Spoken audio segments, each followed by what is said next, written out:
My name is Tim Broady. I'm an associate professor at the Centre for Social Research in Health at the University of New South Wales. For almost 10 years now, I've been involved in conducting research on stigma, particularly focusing on monitoring the experiences and expressions of stigma throughout Australia, and particularly in healthcare settings.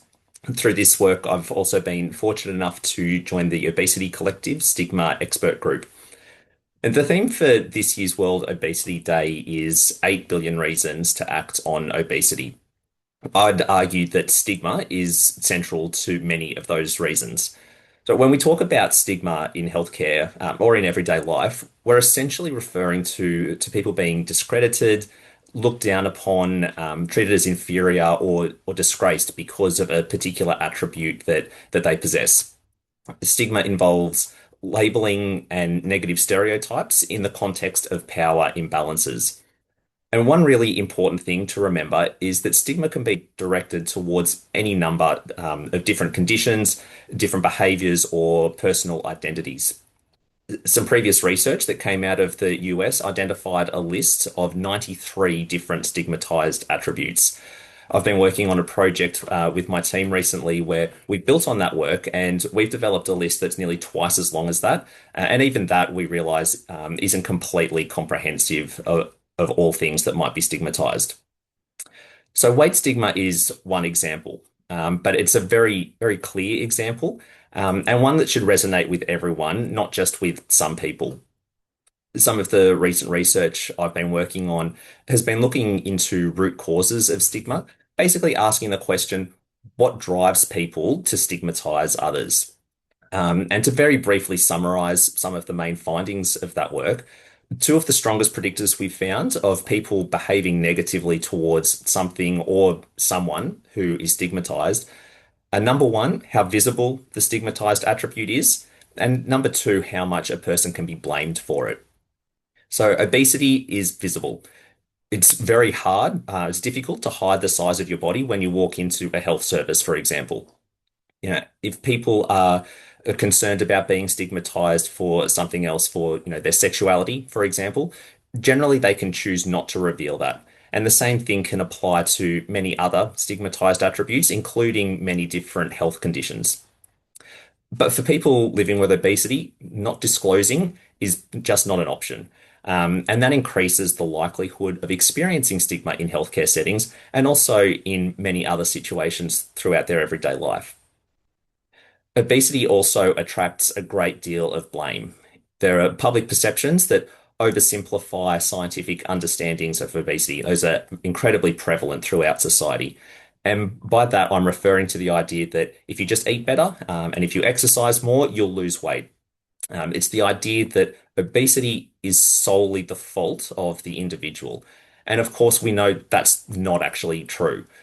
That stereotype holds very strong, and whether it's conscious or not, that attitude can serve as a justification for people and also for health systems to stigmatize and discriminate against people living with obesity.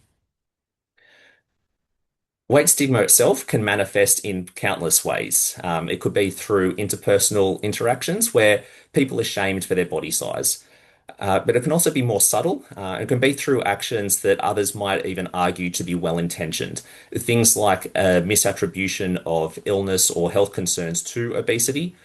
Things like healthcare professionals attempting to address weight-related issues that aren't actually the reason a patient is seeking care in the first place.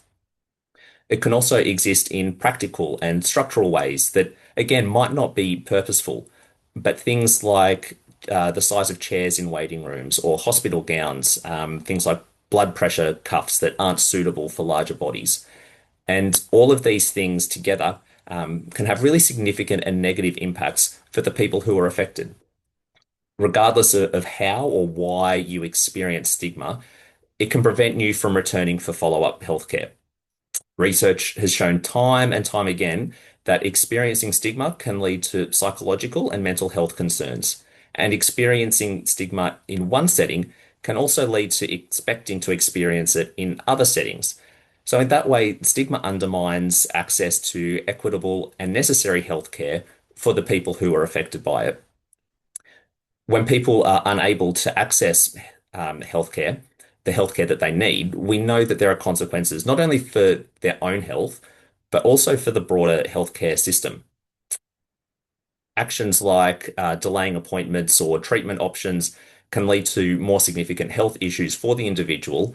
And down the track, that can also create a greater burden on the health system as a whole, when early intervention could have helped to circumvent things from an earlier point. So it's in everyone's best interest to ensure that stigma doesn't prevent people from accessing the care that they need and when they need it. At this point, I also want to point out that most healthcare professionals are very caring, respectful, and supportive people. And in talking about stigma in healthcare, I'm in no way meaning to attack healthcare professionals. There are so many who proactively work to address stigma in their day-to-day interactions with others. But having said that, I think it's also helpful for everyone to take a step back and just think about how actions might be perceived by other people. As much as stigma can be purposeful and it can be really targeted, it can also be subtle, it can be inadvertent, and it can be completely unintentional at times. But just because we don't mean it, it doesn't make it any less of a problem or any less impactful for the people it directly affects. Stigma can often exist just because that's the way that we've always done things. And we might not have considered how standard practices, historical practices, might devalue others and create a negative environment for them. So, stigma is not just about being treated badly by another person.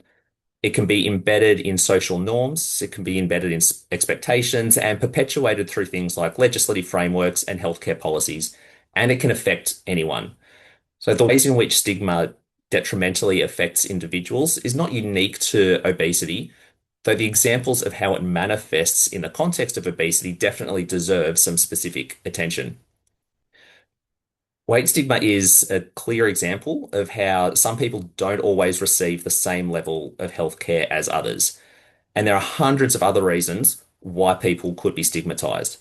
So, if as a society we say it's okay to stigmatize people living with obesity because it's visible and because there's a belief that it's all their fault, then there's potentially no end to the reasons that any and all of us could be stigmatized. There might be 8 billion reasons to act on obesity. Stigma is a key one.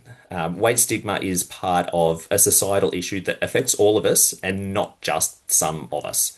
And it's only through dismantling stigma that we'll see real progress on equitable health outcomes for everybody.